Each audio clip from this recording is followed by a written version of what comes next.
Hey, what's up, guys? Welcome back to another review. This time of set 75341 UCS Luke's Landspeeder. On the box, it's just that classic black box with sort of sandy hue, because obviously the ship is on Tatooine. It's got that 18 plus in the back. 1,890 pieces. Got a price bump. It's now 240. And looking at the side, it's got like a hold handle right here is what it seems to be. And then on the top, it shows that exclusive minifigure as well as just the name of the set in French, I believe it would be. Shows the speeder from another angle as well as that UCS. And then on the back, shows images from the movie as well as the dimensions of the set. And the figures on a display plaque. So, this is actually my first UCS set, so the first time I've ever unboxed one. So let's get this thing open. This is also going to be my new biggest set in my collection. Previously, that was Kylo Ren's shuttle. So opening it up, it's not like the, oh, the bag's falling already. It's not like the Razor Crest or Titanic, where it comes in multiple boxes. It's just a lot of bags. Oh, yeah, that's the whole box empty. Looks like, looking at some of the bags, here's where the display plaque is. The canopy piece is in a separate bag as well. That's nice. No scratches or anything on it then. And then they package the manual separately as well. So, popping that open.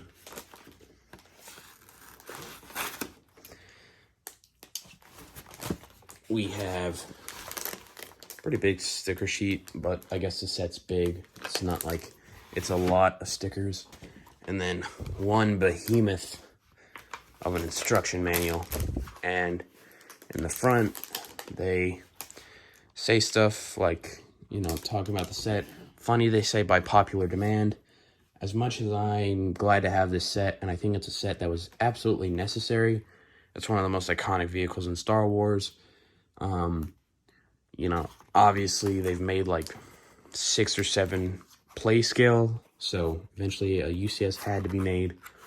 But either way, by popular demand, there's definitely sets that were actually by popular demand that they have not made yet. But it just goes through, talks about the designer, the ship, just absolutely cool. And then obviously just actually the build, and then in back, just the feedback thing. Nice dark pages, I really like that. And then it doesn't show off any of the other sets because it's 18 plus, so it's not meant for parents to look at other sets to maybe get their kids. So anyway, this will probably take me a few hours, but let's get this built. All right, so now that we have the set built, let's take a look at the figures. First off, you get another Farm Boy Luke. It's the same Farm Boy Luke as the ones that released a couple years ago in Obi-Wan's hut and the smaller Luke's Landspeeder. Nothing special.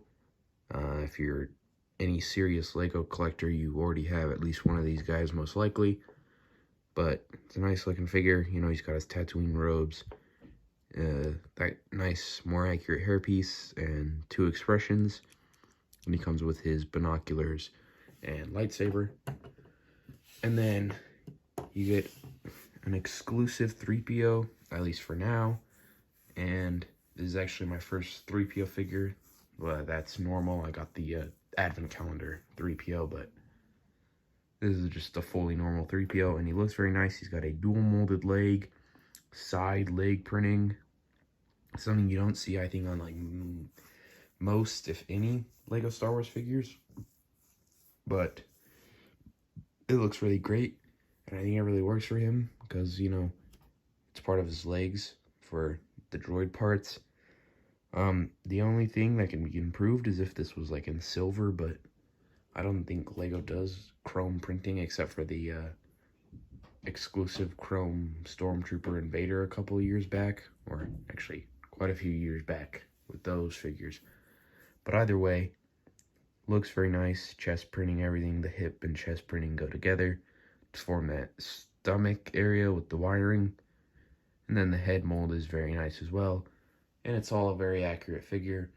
Probably the most accurate a 3PO can ever get, unless Lego literally changes the design of minifigures, which they won't do. Then you have the display plaque with information about the Landspeeder. And yet again, my only complaint about this is that it's not printed, because Lego can manage to do printing for like a Technic, it was a Ferrari or Lamborghini or one of the Technic cars, but Lego Star Wars UCS sets that almost definitely all sell better. No, they can't get printing, you know, that would strain the budget too much for them or something. It's quite strange, but, you know, whatever, that's just how Lego is sometimes. But taking the Landspeeder off, it's just two little things for the display, and they slot into those little holes, and it's fairly simple to just finagle it back on. You just get it on one, and then it goes on the other, and it rests like that. And now, instead of taking off the actual Landspeeder from the display, I'm going to take the camera off the tripod and actually just do a view of the whole thing.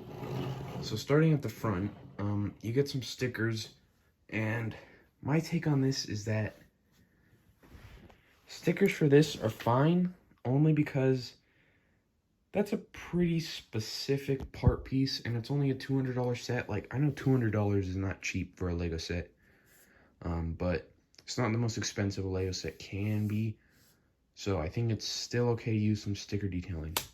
Now, you know, something like the Razor Crest for $600, yeah, that needs all printed pieces pretty much, like no stickers at all.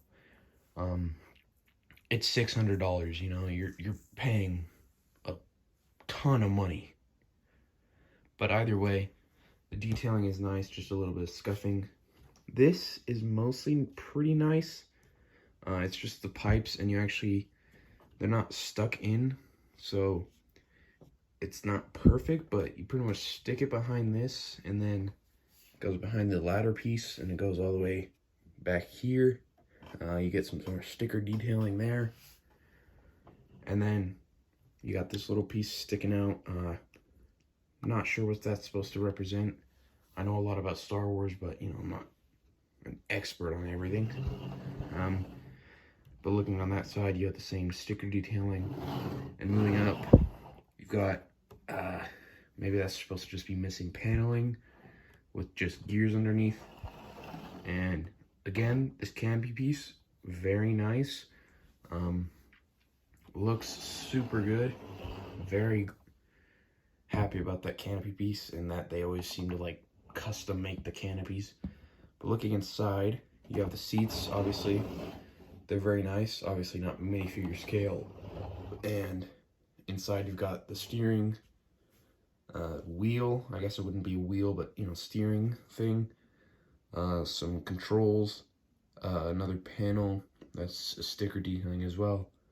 And I'm not quite sure what these black panels are supposed to represent, but you know, then again, it's almost certainly accurate, so it's not a problem.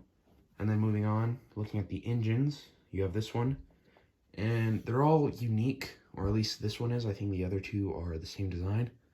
This one has, you know, the exposed wiring and stuff, and some like tan pieces.